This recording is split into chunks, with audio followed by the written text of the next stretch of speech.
بسم الله الرحمن الرحیم السلام علیکم نن ان شاء الله مونږه بایولوژیکل امپورټنس اف واټر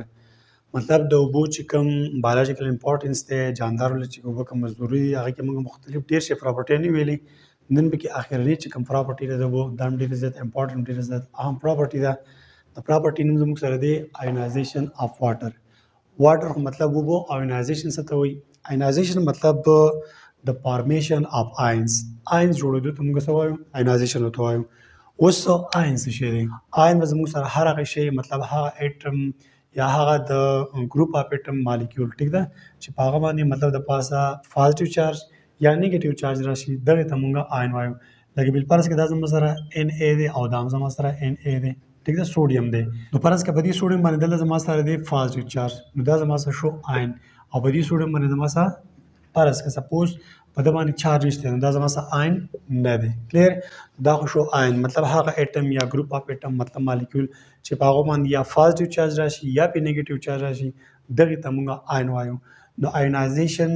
په مطلب هم پوه شو چې د فارمیشن اف آین د آین جوړېدو مطلب پلس ماینس آینونه جوړېدو او بیا مطلب آین څه ته وایي آین دې ته وایي چې په هغه باندې نه پاسه پلس یا نیگیټیو چارج راشي دغه ته موږ آین وایو لکه بل فرض کې دا زما سره اچ سی ال نه لکه فرض کې چې دا مات شي نو دا به اچ پلس ته وړي او دا سی ال ماینس ته نو دا اچ پلس دا ځان له آین دی او دا سی ال دا ځان له آین دی نو دې علاوه که تاسو وګورئ زموږ سره دا سوډیم کلوراید دی او مطلب د خوراک چې کوم مالګه ده که فرض کې دا مات شي نو سوډیم پلس او کلورین ماینس دا سوډیم ځان له آین شو او دا کلورین ځان له آین شو بهرحال به دې موږ پوه شو اوس دلته چې زموږ سره کوم اوبه دي د دې اوبو چې کوم مالیکول دی دا اوبه هم زموږ سره مطلب ماتېدی شي دا اوبه دي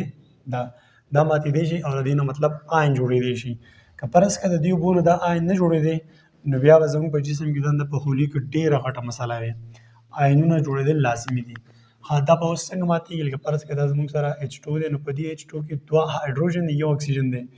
نو دې کې به یو جوړ شي اچ پلس دا یو آین جوړ شو ټیک ده په دې دوه هایډروجن کې دا هایډروجن دا راغی بیا زموږ سره یو هایډروجن او بل اکسیجن پاتې کېږي نو هغه دا او ایچ دلته به جوړ شي نو دلته کې دا اوبه چې ماتې شوې نو زموږ سره یو هایډروجن مطلب هایډروجن آین جوړ شو اچ پلس او بل او ایچ ماینس دا بل آین جوړ شو نو دې ته موږ وایو آینایزیشن اف واټر مطلب د اوبو مالیکول د اوبو مالیکول مات شو څه د واو ایچ پلس او او ایچ ماینس ته واو ښه جناب دا خو مطلب آینایزیشن اف واټر وشو په دې خو موږ پوه شو چې واټ از آینایزیشن اف واټر آینایزیشن اف واټر مطلب چې د اوبو دغه مالیکول چې کوم دی دا به آینز ته واوړي ایچ پلس او ایچ ماینس ته واوړي ښه جناب اوس د دې د جاندارو په زندګۍ کې یا زموږ په زندګۍ کې د دې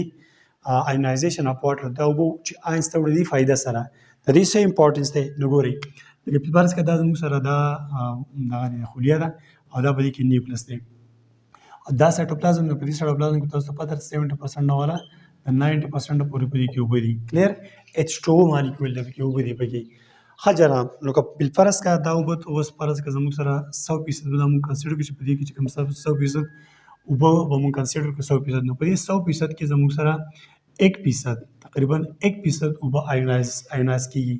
ټوټل اوبه نه آینایز کیږي زموږ څه چې کوم خلیې دي په خلیو کې چې کومه دنده اوبه ده هغه اوبه به موږ 100% ځان کنسیډر کوو ټیک ده نو په دغه 100% اوبه کې به مطلب 1% اوبه زموږ سره آینایز شي آینایز مطلب تاسو پوه شئ که نه لکه دغه اوبه دي دغه اوبه زموږ سره مطلب H پلس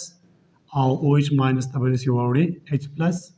او OH ماینس ته به واوړي او باقي چې کومه 99% اوبه زموږ سره پاتې کېږي هغه زموږ سره په H2 حالات کې د مالیکول په حالت کې به د H2 په حالت کې موږ چې زموږ په خلیو کې د جاندار په خلیو کې چې دا 1% اوبه آینز ته واوښتي آینونو ته واوښتي د دې اوس فایده دا ده چې دلته کې زموږ سره دا خلیه ده او په دې خلیو کې تاسو ته پته ده د دنیا مختلف کیمیکل ریاکشن کېږي کلیر مختلف کیمیکل ریاکشن کېږي دغه کیمیکل ریاکشن لپاره مطلب دا H پلس هم اهم کردار ادا کوي او دا OH هم اهم کردار ادا کوي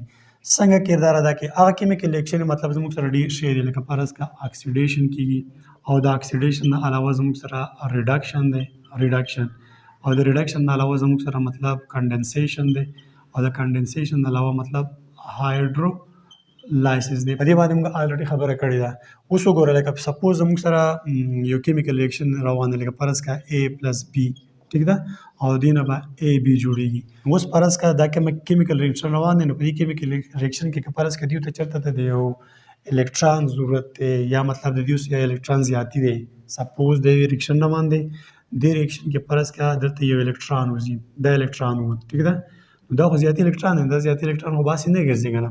دا خو به خامخا څوک اخلي یا بل فرض کړه زموږ سره بل یو کیمیکل ریاکشن روان دی فرض کړه A پلس B او دیو الکترون په کار دی نو دیول به دا الکترون هم څوک ورکوي که نه د سزګي نه به راوړي نو پري الکترون خو دلته نشته بهرحال څوک به ول ورکوي نو اوس وګوره بالفرض کا A پلس B د ریاکشن کې AB جوړوي دلته دا الکترون دی نو الکترون خو به اسې نه پروت کنه دا خو به خامخا څوک اخلي چې څوک یې اخلي نو دلته اوس وګوره دا هایدروجن چې کومه دی H پلس د دې H مطلب د باندې چې کوم پلس نشانه دی مطلب د الکترون کم دی نو دا الکترون به سیده راشي دا هایدروجن به واخلي ټیک شو الکترون ځای خو شو اوس بل فرض کا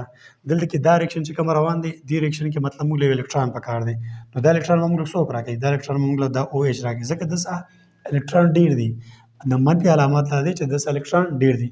دا براشي او دا OH او دا الکترون موږ دی راکړي دلته مطلب موږ له AB یا څه شي جوړي هغه جوړي دوباره تو ګوري اسانه خبره ده د H پلس او دا OH مطلب وبو مالیکول چې مال شو آینایزیشن وشو آینز جوړ شو د دې څه پیدا د دې پیدا ده چې زموږ سره دنده په دې خولې کې مختلف کیمیکل ریاکشن کیږي بعض کیمیکل ریاکشن کې به الکترون مطلب اضافي وي وزنی به د دې ریاکشن کې خارجيږي نو هغه الکترون به پری په دې سایټوپلازم کې نه ګرځي بلکې څوک به اخلي ځان دې برنده کوي نو هغه څوک دی چې الکترون مخلي هغه دا H پلس دی H پلس ول الکترون واغس ځکه داس الریډي الکترون کم دی ټیک ده او اوس بل فرض کړه د دې کیمیکل ریاکشن چې په هغه کیمیکل ریاکشن کې فرض کړه موږ سره د الکترون ضرورت دی الکترون کمې کې نو الکترون خو موږ له پکاري دی د ریاکشن لا نو دغه الکترون مطلب موږ له OH راکې OH په ول موږ الکترون راکې ځکه د مالدار دی د الکترون ډیر دی منفي چارج علامات شو کوي د ماینس چې د الکترون ډیر دی د موږ د الکترون راکې نو د لپاره موږ سره آینایزیشن اف واټر انتهایی لازمي دی خو دا زموږ سره نننې اخرنۍ ټاپک کو د بایولوژیکل امپورټنس اف واټر آینایزیشن اف واټر نو زه امید کوم تاسو په دې پوه شئ بیا به ان شاء الله ملاقات کوم ثانک یو الله حافظ